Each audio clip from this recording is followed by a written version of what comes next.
So Rachel, this is your first video at Swim in Motion. We're just going to have a look at it and then we'll point out the main things.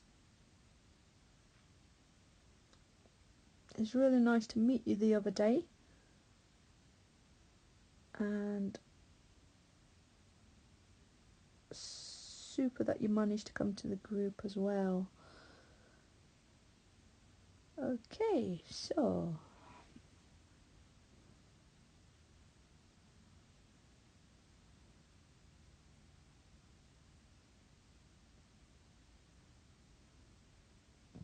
good starting point.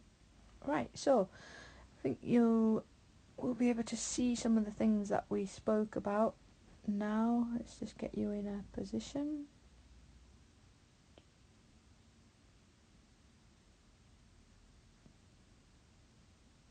Okay, so let's take it from here. This line of the body is not too bad. It's got a nice streamline throughout. The hand is just below the body line, which is good position to have. That's going to keep those legs nice and happy. We just would like to change this head position a little bit because you're looking forwards, and as we discussed, you can't possibly have a spine alignment if the head's in this position, so you're gonna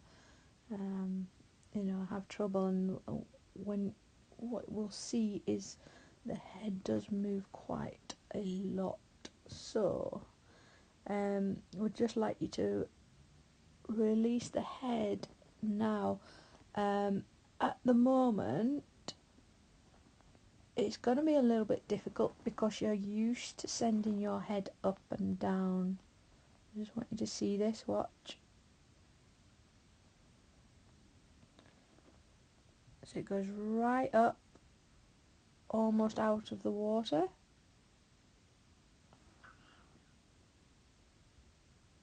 And then when you put it back in,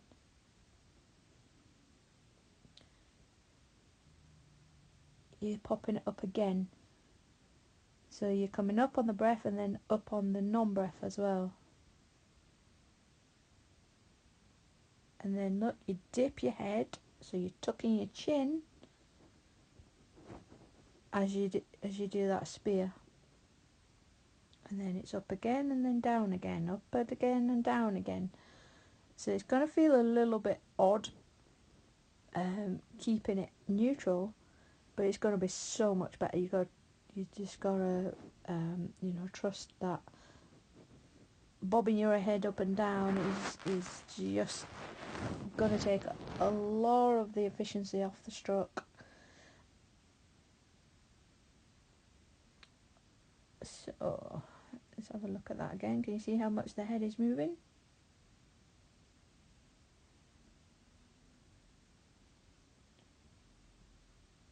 Up, down, up, down, up. So yeah.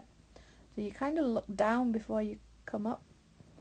So that head position is your first point. Okay, next one then. Next, we gotta think about. I like the width of the arms. They're not too off. However, we've got to look at this position here and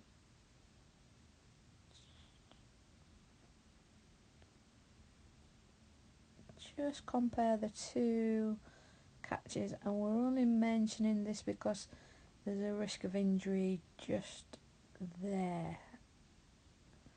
See how the shoulder's going off to the side?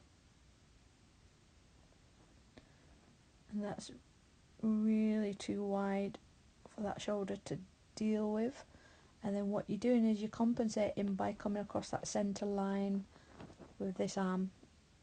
So I'd like you to keep your arms coming forward on the track, and then They can also go back just under the eyeballs as you rotate around.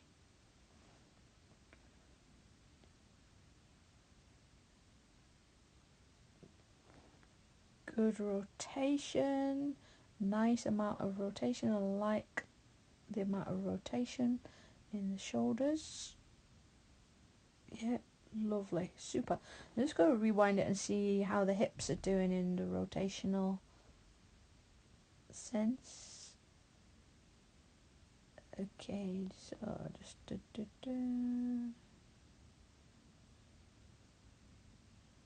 now at this point in the stroke we can see that we've just collapsed a little bit, so we've got all kinds of shapes going on.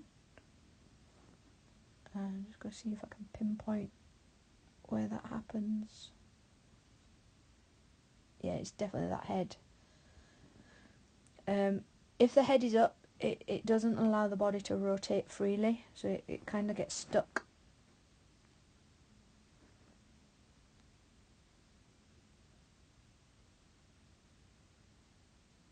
And then so you're having a flat point on the stroke, so you're getting a nice rotation, nice streamline, beautiful position there.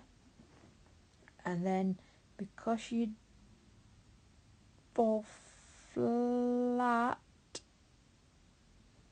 it's not too bad on that side because you're going for the breath. So that was a nice transition. So we went from this side to that side. That's really nice. And then you just lose it a little bit. Can you see the legs splaying?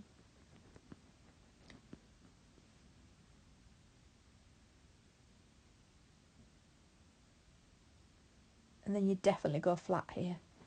So the transition, the rotation from 5 o'clock to 7 o'clock, it's got to be like a pendulum and it never stops. We can't go from a rotation and then flat and then rotate the other way like this. It's got to be a continuous movement with the body.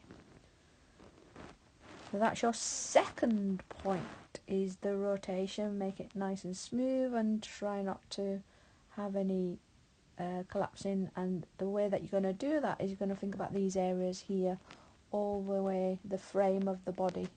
All the frame of the body has got to stay in a nice structure and you can't let it collapse. So you can't make this to this shorter than this to this, of which that's what's happened, and we can see the body starting to lose it there. So think about the frame of the body. That's your second point. And let's see if I can think of one more.